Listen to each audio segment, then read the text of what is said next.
Hello, I would like to present to you the physical modeling products from the Arctic MFC. This is part of the Copernicus Marine Service General Assembly. My name is Laurent Bertino and I will give this presentation on behalf of the Arctic MFC team. This presentation will deal with the ocean and sea ice products in the Arctic MFC, as you will see here from an example from the forecast in January last year. And there are two other presentations by Annette Samuelsen for biogeochemical models and Øyvind Breivik for the wave products.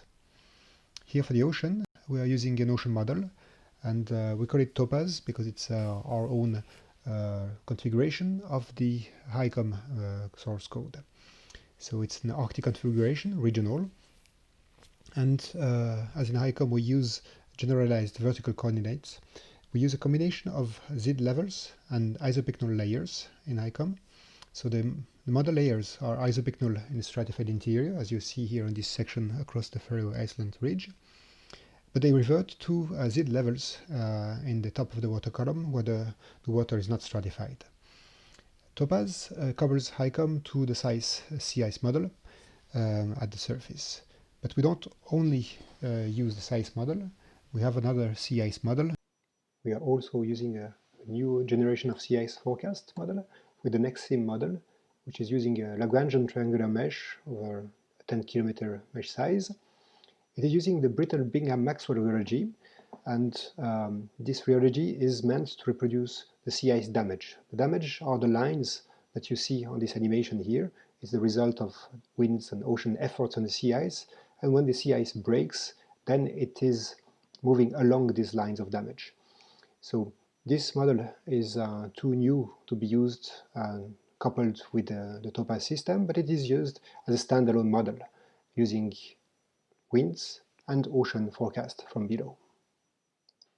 So this gives us four products, three forecast products and one reanalysis. So there are the reanalysis is using the Topaz system. It is corresponding to the forecast system, HICOM and KF. The other systems are using different assimilation methods. So NEXIM is used with nudging, and the tidal model is using HICOM without any data assimilation. The output is given in different levels in the vertical, or only at the surface in the case of NEXIM or the tidal system. The frequency is different between the different products, so higher frequency for the tidal system. Then the variables provided are different. There are ocean and or sea ice variables depending on the product.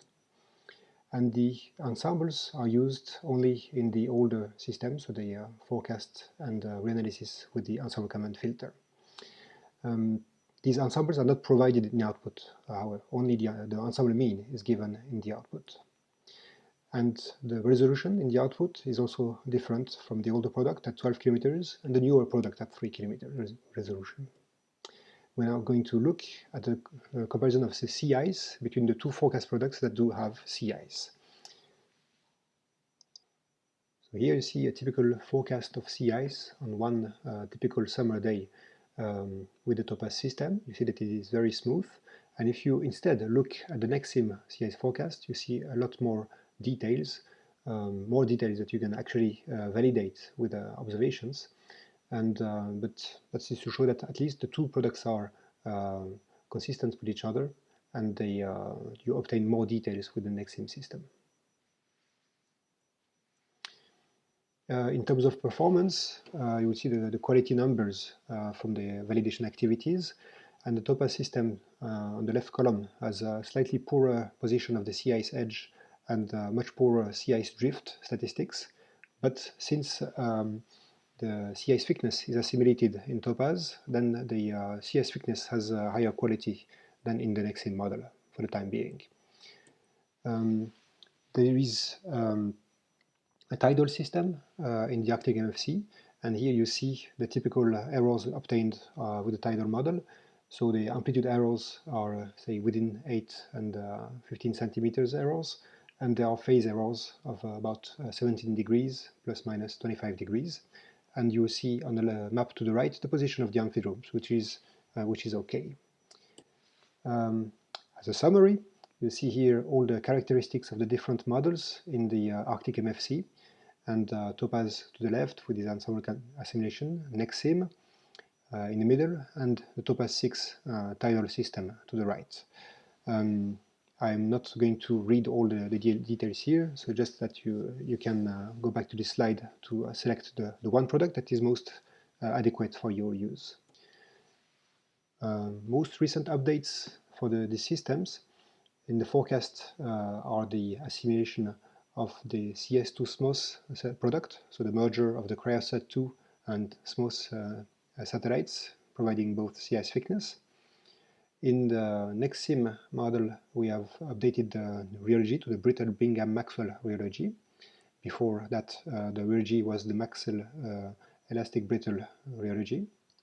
And in reanalysis, we have provided a new data product that has a higher vertical resolution, and that's been interpolated to a higher number of vertical levels. Initially, this is only 11 years produced, but we are increasing the time range of that product, so that in the next update on 4th of May 2021, we will provide a longer time series. Then the next updates are going to be, we hope, in late 2021 with a newer physical system, the Topaz 5 system, which will have a 6 kilometer resolution instead of 12 kilometers, and that will use data simulation in the same way as before, but with a higher resolution both on the horizontal and the vertical, the global MFC lateral boundary conditions, and better reverse and newer sea ice model, size 5.1, with a better thermodynamics. We hope to improve as well on the NERSC model to make it assimilate sea ice thickness with CS2 SMOS as well as in Topaz, and to include the Canadian archipelago. The usage of the system can be for research, the planning of new remote sensing technology, for example, or operations. So we have here a list of different operations that can use the forecast with oil spills and design criteria for offshore industry. And downscaling is also an important usage of the system, because the model provided here are not coastal models, so you still need downscaling to regional or coastal models to use the data for coastal applications. This is done, for example, by the ROMS model at Met Norway.